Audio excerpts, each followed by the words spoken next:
Hey YouTube, today we're going to be talking about one of my favorite subjects, and I haven't done this in a while, but I'm going to do another video on 1911s. And what we have here in front of us is a particular 1911 that I've never done a dedicated video to, and this is a Dan Wesson Valor.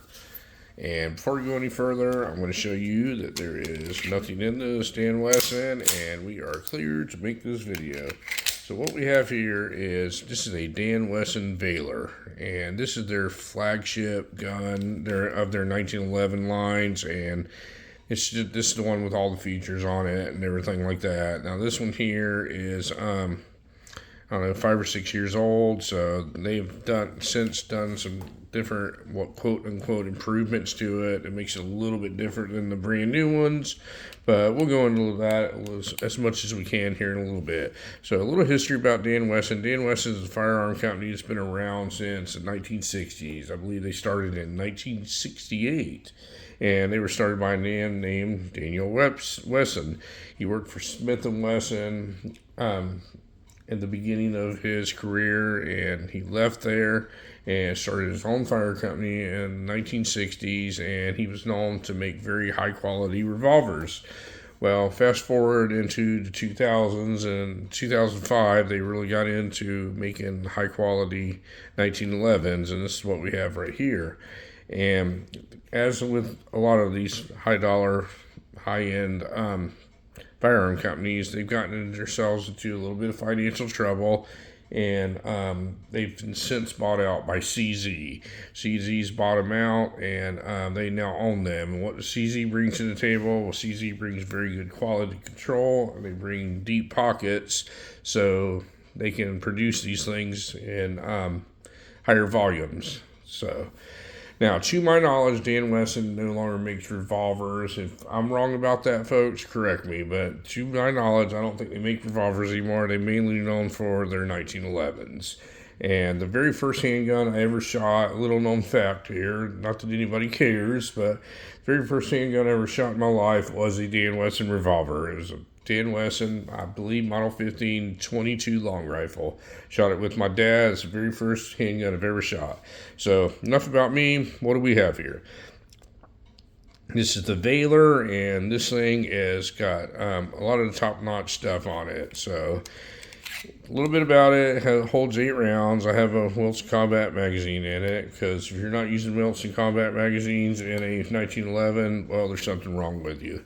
So some of the features of this gun, this is what they call the V-Bob, so it's got a bobbed off end, kind of like the Ed Browns do. It's got a memory hump, extended beaver tail on it. It's got a Commander style hammer on it. It's got a little bit extended thumb safety and slide stop on it. It's got a lowered ejection port on it. It's flared out.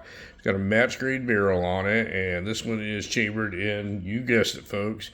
If you've watched enough of my videos, you know there is no other caliber than the 45 ACP when it comes to a 1911. So the sights featured on this, it's got Trijicon night sights on it, and let me see if I can get this to focus a little bit, but it says Trijicon right here on top, and this has got a very unique type of sight on it. It's got a 2-dot sight system, and they are night sights. So you have a dot here, and then if you look forward to it, you have a dot in the front. So you line the 2 dots up, and that would be your sight picture. So on the sights, you know, there's got a little bit of serrations on the back for a little bit of glare, but folks, nobody can search around and find anything bad to say about Dan Wesson firearms. I can't find any forums or anything that has anything bad to say about them. And this is what they call a semi-custom firearm. Semi-custom 1911. Now, 1911s come in many different tiers, and I've gone over this before, and everybody knows that watches a lot of my videos, this is probably my favorite semi-automatic platform. And I know I'm pretty knowledgeable on them, and I love to talk about them. So what a semi-custom handgun is, I'm not going to find any MIM parts in here. And Dan Wesson makes probably about 85 to 90% of the parts in here. Now, I've heard that like maybe their barrel bushings they don't make, and I don't know, a couple other things, but the main stuff, they make the frames, the slides, and all the internal parts, and there is no mem parts in here. Now, they say they're hand fitted, they're like hand assembled. I don't think they go to quite the extreme of like the upper side custom guns like the Wilson Combats and the Nighthawks and the Ed Browns and all that. I don't think they go quite there. But folks, you can make the argument if you handle one of these things, there's not that big a difference. And we're going to compare it to like a gun that's very comparable to that. Now this one here is a Commander size, so it's got a full size frame. It's got a 4 1/4 inch barrel on it. If you look here, it's got a conventional style bushing on it on the front of it, and you know it's got this V-Bob on the back. It's got checkering on the front. These are 25 lines per inch checkering, so it is pretty aggressive in checkering on this bobbed off mainspring housing here. Feels really good in your hands. Got very thin VZ grips on them, so if you see, they're real thin. If you have large hands, you may prefer a little bit thicker grips on them. I have pretty large hands, and it feels really good to me. So if you look at this gun, though, the craftsmanship that goes into this, if you look at between the frame and the slide fit, I mean, it is pretty tight, folks. I mean, it's just about as good as it gets. If you look at all the edges on here, there is no rough edges or anything, so it has like been dehorned and stuff like that. You don't see anything snagging or anything like that. Just very well crafted gun. I can't say enough good stuff about the way Dan Wesson does. Now, when it comes to price on these are going to be the upper end of like, you know, the middle tier 1911s. So when I say middle tier 1911s, you have your, you know, your lower end ones like your Rock Islands and your Tisas and all that. All your Turkish ones that are going to be in the $400 range. And then you have your mid tier ones that are going to be like your Springfields and your Colts, you know, your modern day Colts and your Kimbers and stuff like that. Well, this is going to be on the upper end of that. This is the last step you're going to take before you go into the custom Wilson Combats and Ed Browns and stuff like that.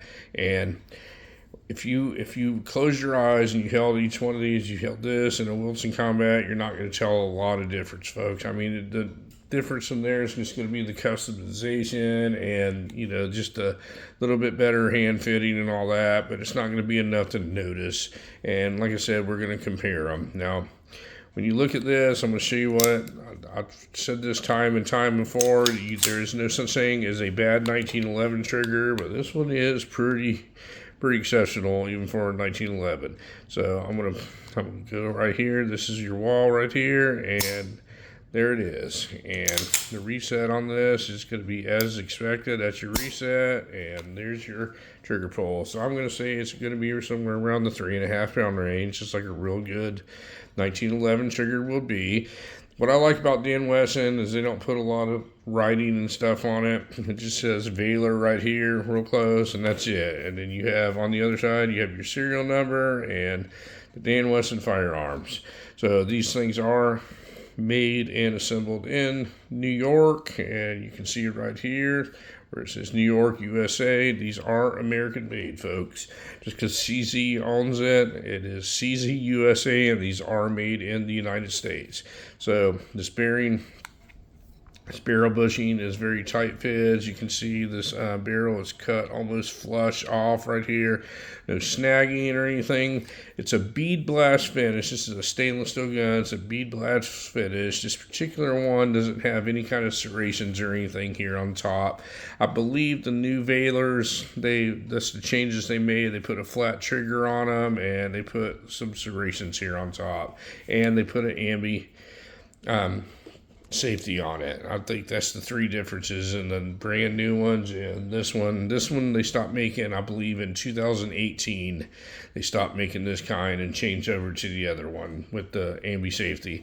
Now, I'm not an ambi safety guy because I shoot right-handed, but I understand the necessity to have ambi safety 1911 so the left-handed people don't be left out, because as everybody knows, you have to have a safety with the 1911. You have to, if you're carrying one of these, you have to have it cocked and locked. because that's the only way it is. Now the safety is very positive on it. As you can see, it's got very positive clicks on it. The slide moving back and forth, it works as smooth as butter on it. There is no kind of wiggle or anything like that. Doesn't have the Colt rattle. Very tight fit here on the on the grip safety. I mean, everything I can't say enough good stuff about it. Very well made firearm, folks, and we will go a little bit more in depth with this when we compare it to like one that's a little bit higher end. So the price on these things are not cheap. This is probably going to be the most expensive off the shelf production, semi-custom, whatever you want to call it, 1911 you can buy. But for what you get for your money, I think this is probably going to be the most bang for the buck. If you're really wanting to get into the 1911 game and you maybe got an entry level one and you're really looking to move up into like really high-end 1911s, this is one that you really need to look at. Now, whereas they are pretty expensive, when you look at what you get on these versus a Wilton or a Nighthawk or an Ed Brown or something, these are substantially cheaper than a Wilton or an Ed Brown and something like that. But I mean, the quality difference, there's not that much difference, folks. I'm just telling you. I mean, when you look at this thing, when you look at all these rounded edges on it, the way this extractor fits and everything like that, I mean, this is a very, very well-made pistol here, folks. There's nothing bad to say. And this is coming from a 1911 connoisseur. Myself, I'm very critical of 1911s. I think a lot of them, and you don't hear me have anything bad to say about them. I mean, you're not going to find a lot of bad stuff out there on Dan Wesson 1911s. My favorite configuration, folks, is a Commander size. You know, the shortened barrel and the full-size frame, and that's what this one is. So, if you have any questions on these this firearm, folks, this Dan Wesson Valor, feel free to ask. I'm a big fan of it. I'm not an expert on Dan Wesson at all. I mean, I know enough to be dangerous, as I do with all the stuff that I show you, but I'm not an expert. I will answer any questions to the best of my ability. And if you buy one, please get a 45 ACP. Yes, you should not buy a 9mm and anything but 45 ACP. That's what it was meant to be. Just kidding, folks. They do make them in 10mm and they make them in 9mm. So for the people that like the really big bangs for the 10mm, or the people that like to be barely armed and buy a 9mm 1911, they offer them in those too. But anyway, folks, thank you very much for watching my video today, and you folks have a great day.